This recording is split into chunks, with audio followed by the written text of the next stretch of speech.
Hišo v starem mestnem jedru Krškega je podjetnik Dejan Stanič kupil leta 2006. S temeljito prenovo je želel hiši dati nove vsebine in mestu ponuditi nekaj več.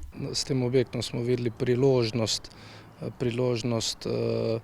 obnoviti eno lepo mestno hišo, starejšo, ki je, mislim, da zdaj tudi tako prav lepo izpadla.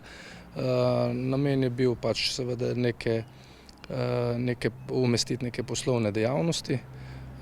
No, tako da potem je, ko je bil projekt dokončan, je pač izpadlo tako kot sedaj, da v pritličju je 160 kvadratov prostora za neko mirno poslovno dejavnost. V nadstropju prvem in drugem in mansardi se pa nahaja 5 apartmajskih stanovanj. Stanovanja so popolnoma opremljena in namenjena tako klasičnemu kot poslovnemu turizmu.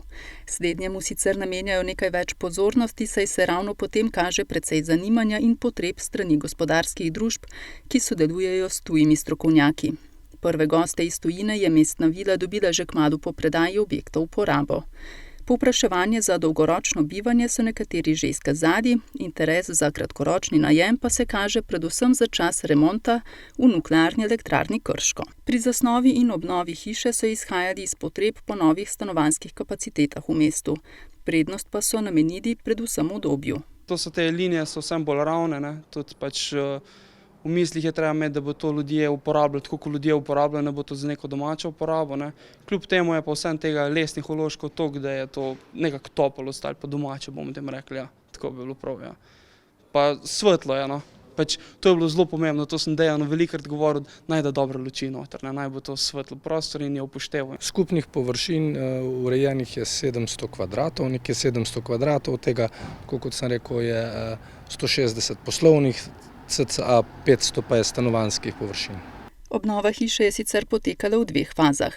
Leta 2010 so se lotili rekonstrukcije objekta z namenom pridobitve 3 stanovanj, poslovnih prostorov in restavracije v pritličju, a se je ustavilo takoj po zasnovi. Projekta namreč niso mogli izpeljati, ker so naleteli na težave pri pridobivanju dovoljenj strani občine Krško, ki je tedaj na tem območju v svojem občinskem podrobnem prostorskem načrtu umeščala nove prostore knjižnice.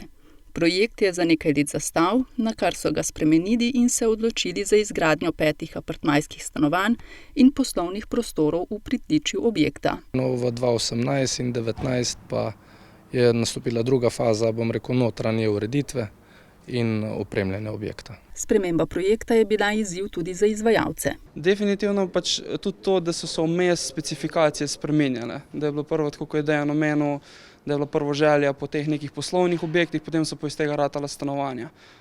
Pač tlori se prilagajati, to je ena gospodična delala, verjamem, da je imela kar veliko dela, s tem, plus vse te kopalnice potem noter umestiti in zato je pač to bolj kompaktno, ampak hkrati se ste videli tudi še kar prostorno. Prostorna je tudi atrijska terasa, opremljena z mizami in stoli in namenjena sproščanju stanovalcev, druženju in sestankom.